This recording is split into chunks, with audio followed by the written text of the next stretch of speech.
사극 드라마에 보면은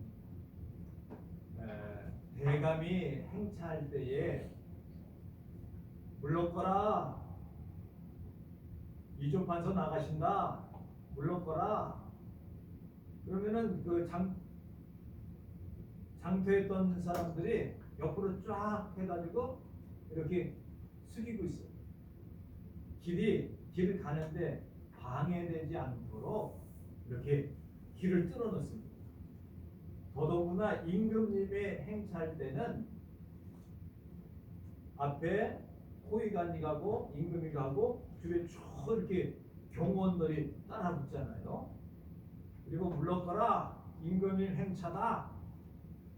그러면 길거리에서 그 군중들이 머리를 이렇게 숙이고 고개도 못 들어요. 이렇게 엎드려서 왕의 행차를 돕습니다. 그게 또 왕의 안전을 위해서고 왕을 존중한다는 의미에서 방해거리도 없이 이렇게 해놓지요. 하다못해 군에서 사단장이 부대를 방문하려고 하면은 몇 달 전부터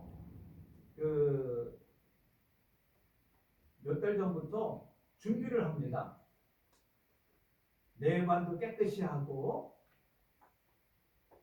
뿐만 아니라 길도 이렇게 파여 있는 길 같으면 잘 이렇게 다듬어 놓기도 하고, 그래서 사단장이 잘 들어올 수 있도록 길을 예비합니다.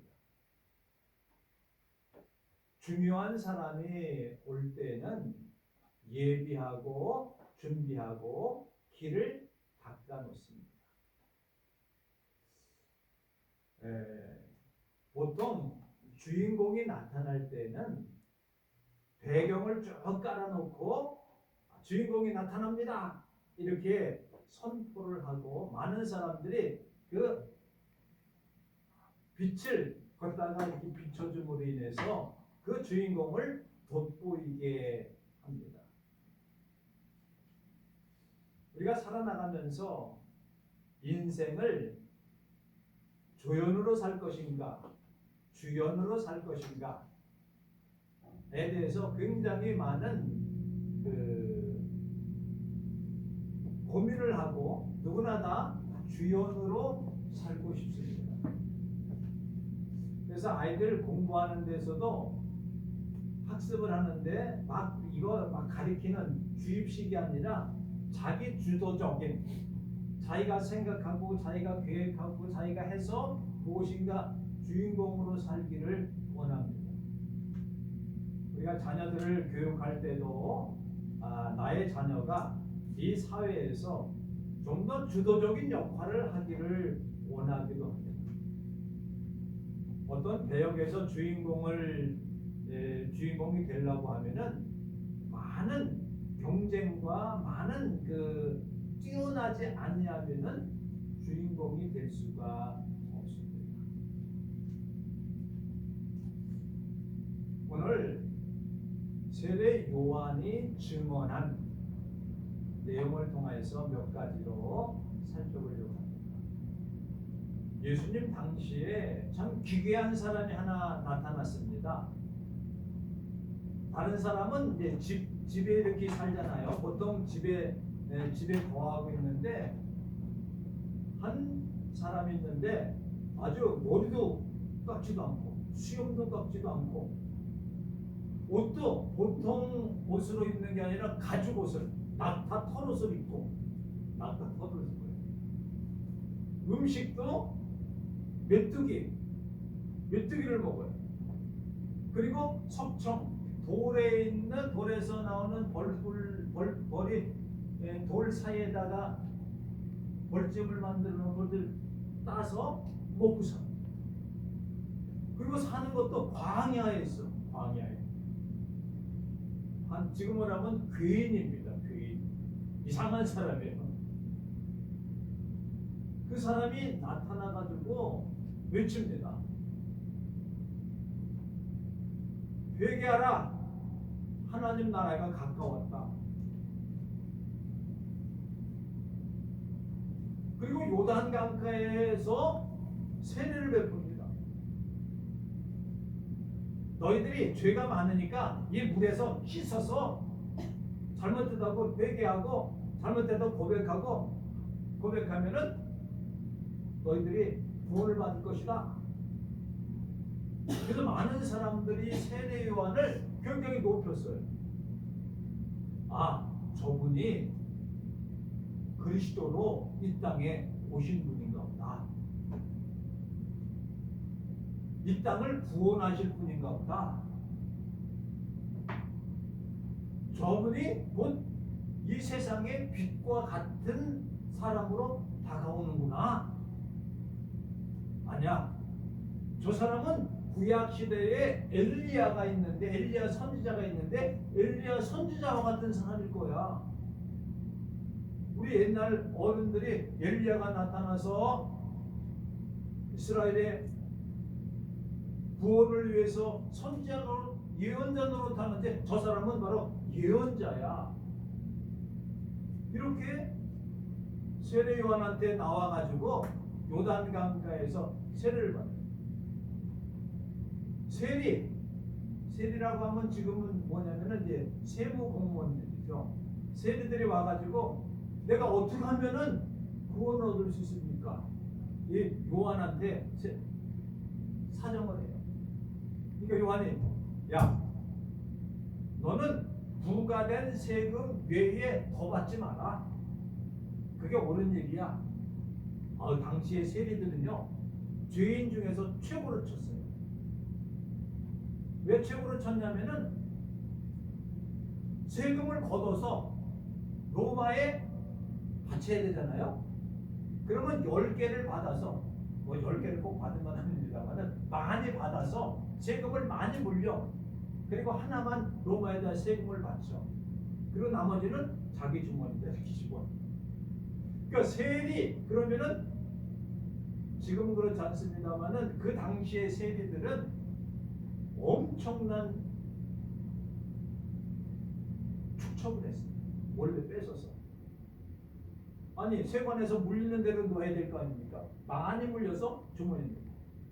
그래서 세리 그러면은 보지도 않고 죄인이야. 그래서 1등으로 죄인을 세리라고 쳤어요. 세리들이 와서 겁이 나잖아요. 하나님 나라를 가까웠다 그러는데 우리가 어떻게 살까? 천국이 가까웠는데 우리는 가면은 지옥 갈 텐데 이거 어떻게 하면 될까? 세례 요한들한테 어떻게 하면 좋습니까? 세금 부과된 만큼만 받아. 또 군인들이 왔어요. 군인들이 와서 엎드려서 우리가 어떻게 하면 살 수가 있습니까? 세례 요한은 말이에요. 폭행하지 말고 다른 사람과 뺏지 말고 급여가 족한 줄 알라. 이렇게 설교를 하는 거예요. 각계각층의 사람들이 다 세례 요한한테 세례를 받으려고 왔어요. 왜? 요한이 누군 줄 알아요? 그리스도. 요한이 누군 줄 알아요? 이 세상을 구원할 자로 알고 세례 요한한테 온 거예요. 그런데 오늘 성경에 보니까 세례 요한이 증언하여 이르되 이런 말씀이 있어요. 나는 빛이 아니야. 나는 빛에 대해서 증언하러 온 사람이야. 나는 그리스도가 아니야. 그리스도를 위해서 증언하러 온 사람이야. 나는 빛이 아니야. 빛에 대해서 증거하러 온 사람.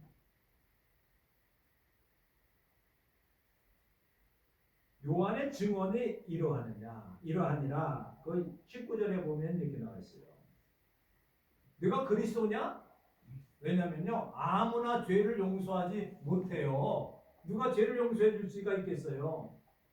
오직 그리스도만이, 예수님만이 죄를 용서해 주실 분이잖아요. 그러니까 회개하라, 천국이 가까우니라 그러면서 물에 풍 들어갔다가 나오면서 너는 죄가 사해졌다 이렇게 얘기할 사람 누가 있겠어요? 내가 그리스도냐? 나 그리스도 아닙니다. 네가 엘리야냐? 나 엘리야 아닙니다. 내가 선지자냐? 예언자냐? 나 예언자 아닙니다. 그럼 너 세례를 왜 베푸느냐? 이렇게 얘기하면 너 그럼 왜 세례를 베풀어? 성경에. 그러니까 이렇게 얘기합니다. 뭐라고 얘기냐면 성경에 너 왜 세례를 베푸느냐? 그랬더니 나는 광야에서 외치는 소리다. 이사야 선자가 말씀하신 것처럼 주의 길을 곱게 하라 하고 광야에서 외치는 자의 소리로다. 내가 바로 광야에서 외치는 소리다. 이게 무슨 말인가? 나는 전령사다라는 거예요. 전령사는 뭐예요? 무슨 소식을 대신 전해주는 사람. 그게 전령사다. 나는 그리스도 아니고, 나는 구원 베푸는 자도 아니고, 나는 예언자도 아니고, 나는 선자도 아니고, 나는 다만 소식을 전해주는 전령사다. 광야에서 외치는 자의 소리에 불과하다. 바람소리라는 게 바람소리. 광야에서 외치는 자의 소리라고 하는 것은 무엇입니까? 광야라고 하는 것은 무엇을 뜻해요? 사막이에요, 사막. 거기는 먹을 것이 별로 없어요.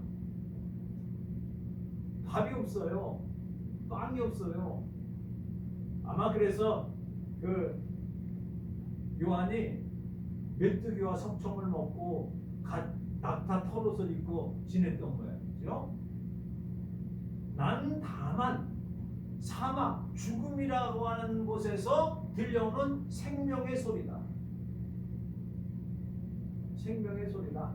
이 요한의 고백이에요. 자기 자신을 가리켜서 나는 다만 소리다. 광야에서 외쳐지는 전령사에 불과하다.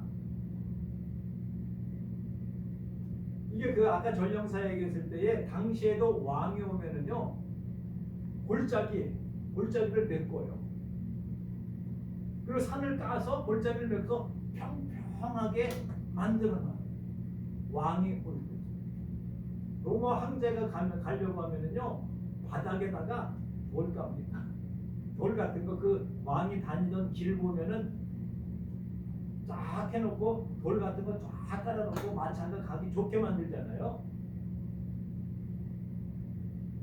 이사야 선자는 골짜기가 메꿔지고 산이 낮아져서 평지가 될 것이다. 그렇게 예배하는.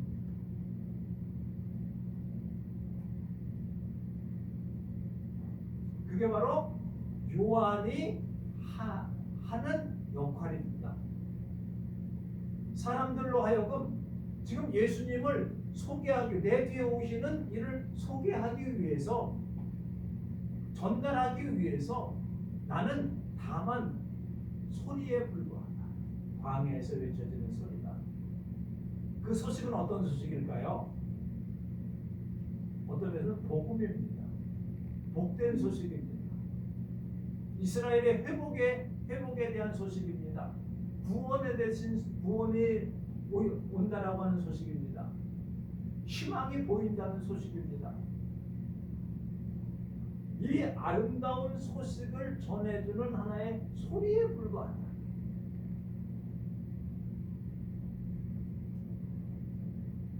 나는 내 뒤에 오시는 분은 나보다 먼저 계신 분인데 너무나도 훌륭해서 그의 신발끈도 이렇게 풀고 묶어줄 수도 없는 존재다. 자기 자신을 가리켜서. 어떤 면에서 보면은요, 이 세례 요한이라고 하는 사람은요, 그 당시에 이스라엘에서 그리스도냐, 엘리야냐, 선지자냐 이 정도로 굉장히 높은 최고의 높은 위치에 있다라고 하는 사람이 존경하고 위대하게 받드는 사람이 세례 요한이었습니다. 근데 요한은 나는 내 뒤에 오시는 분은 너무나도 위대하신 분이시기 때문에 나는 그의 신발끈도 묶어두고 풀어드릴 수도 없는 그러한 미약한 존재다라고 고백을 합니다.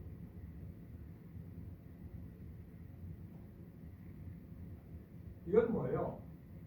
이렇게 중요한 손님이 오시면은 어떻게 합니까? 외투를 딱 벗었는데 딱 받들어져서 시종이 이렇게 있다가 그 지배인들 같은 사람 있다가 딱 오면은 옷을 딱 벗으면 딱 받아가지고 걷어서 이렇게 단내 챙겨놓잖아요. 자기는 그것보다도 못하다는 거예요. 그는 흥해야 되겠고 그는 환하게 빛나야 되겠고 나는 어둠으로 사라질 수밖에 없다는 거예요. 아니 그렇게 위대하신 분이 모든 사람들이 다 나와서 요한에게 세례를 받으려고 그렇게 애쓰고 하는 분이 자기 자신을 가리켜서 나는 아무것도 아니다. 그분의 귀함이다. 이렇게 많은 사람들에게 선포하는 거예요. 그러면 증거가 뭐냐? 이거예요. 나는 물로 너희들에게 세례를 베풀지만 그분이 오실 때에는 물과 성령으로 세례를 베풀 것입니다. 그분께서 하나님께서 말씀하시기를 그분이 뭐고 그렇게 성령이 내리시는 것을 보면은 그가 바로 하나님의 아들인 증거다. 오늘 본문의 말씀에 보면 이렇게 얘기합니다. 1장 7절에 보면은 증언하러 왔으니 증언하였다. 증언하고 8절에도 증언하러 온 자다. 19절에 보면은 요한의 증거는 이러하니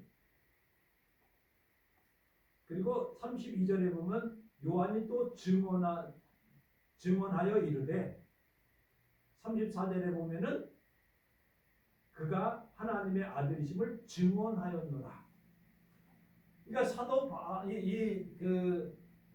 세례 요한은 자기가 생각해서 꾸며내서 어쩌다 보니까 그럴 것이다. 그럴지도 몰라. 가정과 자기 생각과 자기 마음에 느껴지는 대로 이야기한 것이 아니라 그는 하나님의 음성을 듣고 또한 그 이사야의 선지자의 예언의 말씀을 기준으로 해서 또한 예수 그리스도께서 세례를 받으실 때에 성령이 비둘같이 그 머리에 임하시는 것을 보고 듣고 그것을 증언하는 것. 이 증인이라고 하는 거는요 함부로 말하는 게 아니에요. 증인한테 가가지고 야 내가 너 안 만났다고 얘기를 해. 그러면 내가 뭐 보장해 줄게. 아리바이를 만들어서 이렇게 얘기를 합니다 서로. 그래가지고 그 사람 나 만나지 않았어요. 그 사람 서울에 있을 때 나는 부산에 있었어요. 이렇게 얘기를 하죠. 그러면서 아리바이를 꾸며요. 그리고 증언을 합니다. 모든 법에 있어서 이 증거가 드러나지 않으면 처벌하기가 어렵거든요. 그래서 현장 검증을 또 하고 그럽니다. 근데 요즘은요 참 그게 어려운 게 뭐냐면은 전화했던 거 몇 년 전에 전화했던 것까지 다 이렇게 찍히지 않습니까? 그 무슨 말을 했는지 다 이렇게 나타내요. 이 증언을 하나 잘못하면은요 사람을 죽이기도 하고 살리기도 하고 무죄로 만들 수도 있고 유죄로 만들 수 있게 이게 증인들이 해야 될 일이에요. 그러니까 올바르게 자기가 보고 듣는 것을 제대로 말하지 아니하면은 그 증인은 어떻게 되겠어요? 그 증언은 거짓 증언이 되면은 처벌을 받아요. 그래서 항상 저는 이렇게 손을 들고 선서하지 않습니까? 나는 거짓을 말하지 않겠습니다. 그러니까 아니면 어떤 때는 성경에다 손을 얹고 나는 이 나라를 잘 다스리겠습니다. 어쩌고 저쩌고 해서 확실하다는 증언이에요. 이 증언은요 확실한 요한의 증언. 요한의 증언을 세 가지로 간추려서 말하겠습니다. 여기 보면은 요한은 첫 번째로 빛에 대해서 증거라고 하죠. 그건 지난주에 말씀드렸죠. 예수 그리스도는 빛이다. 빛에 대해서 증거하게 되었고, 그는 예수님을 가리켜서 하신 말씀이 뭐라? 세상 죄를 지고 가는 어린 양이로다. 세상 죄를 지고 가는 어린 양이로다. 예수님을 딱 봤을 때에 요한이 증언하기 위해서, 예수에 대해서 증언하기 위해서 뭐라고 해요? 세상 죄를 지고 가는 어린 양이로다. 이거는 그냥 우리가 이건 구약 성경에서 구약 성경을 떠들어 봐야 이해가 되는 말이에요. 사람이 죄를 지면은 어떻게 용서를 받았습니까? 제사 제도라고 하는 것이 있습니다.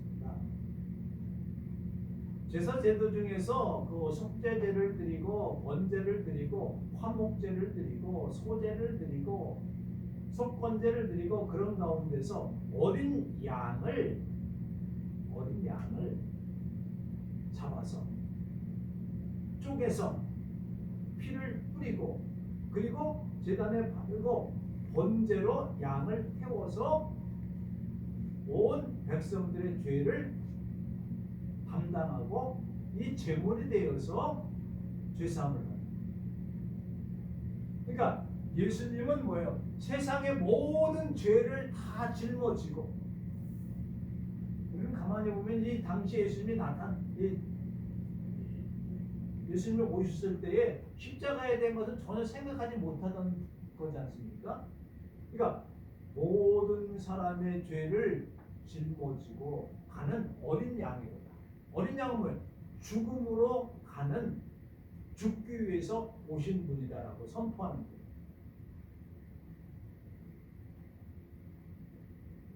예수님의 증언, 요한의 증언은 바로 구약 성경에 나와 있던 예수님을 통하여서 모든 죄를 용서해주고 다 짊어지고 간다. 우리의 질고와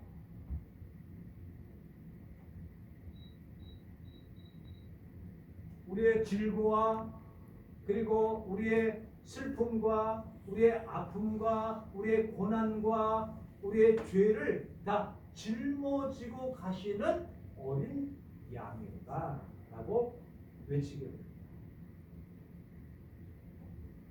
나도 그걸 잘 알지 못했는데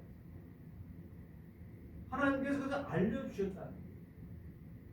그렇기 때문에 예수는 빛이신 동시에 모든 사람의 죄를 짊어지고 죽으실 수밖에 없는 대속의 주님이시라고 하는 것을 고백합니다.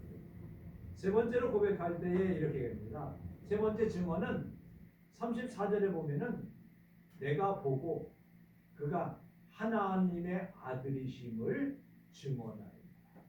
그는 하나님의 아들이십니다.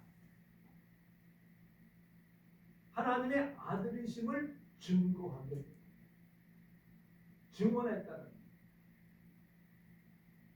우리는 예수 그리스도가 빛으로 오신 분이시요, 예수 그리스도가 우리를 구원하실 어린 양이시요, 예수 그리스도가 하나님의 아들로서 우리가 하나님의 아들을 믿기만 하면은 하나님의 자녀가 되게 하시는 놀라운 권능을 우리에게 허락하여 주신 분이시요, 그러기에 그 모든 것들을 이루시기 위해서 십자가에 달리셔서 우리의 죄를 대속하시고 구속하셨던 분이라고 하는 것을 요한은 증언하고 있습니다. 요한의 증언은 예수님은 어둠 속의 빛이시다, 세상적으로 어린 양이시다, 그리고 예수님은 하나님의 아들이시다라고 하는 세 가지를 증언하셨어요. 그러면 우리가 이 요한의 증언을 어떻게 받아들이고 어떠한 삶을 살아야 될 것인가, 이게 중요하지 않습니까?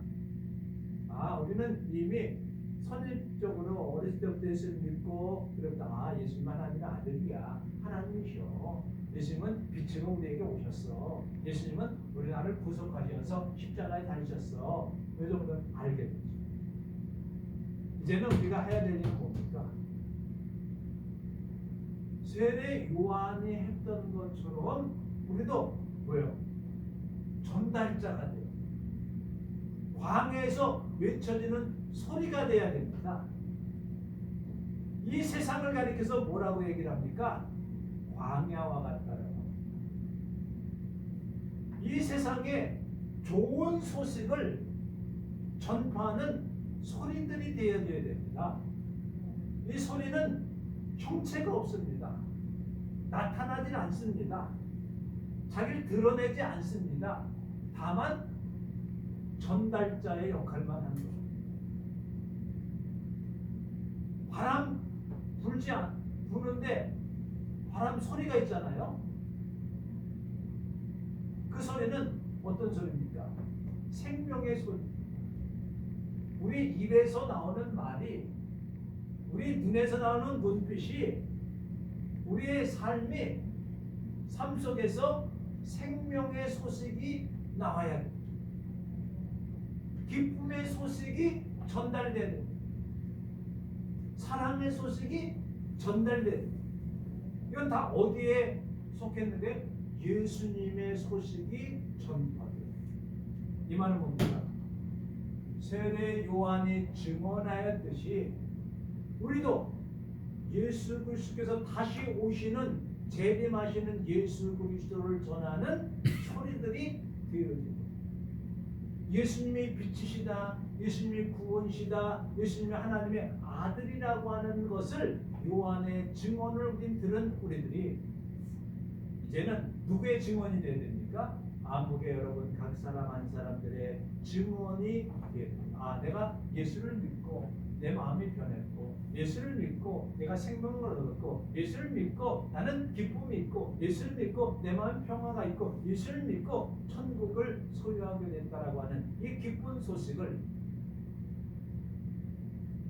바로 요한처럼 광야에서 외치는 자의 소리들이 되시기를 주님의 이름으로 축원합니다. 기도하시겠습니다. 하나님 아버지, 그 크신 사랑과 은혜를 감사드립니다.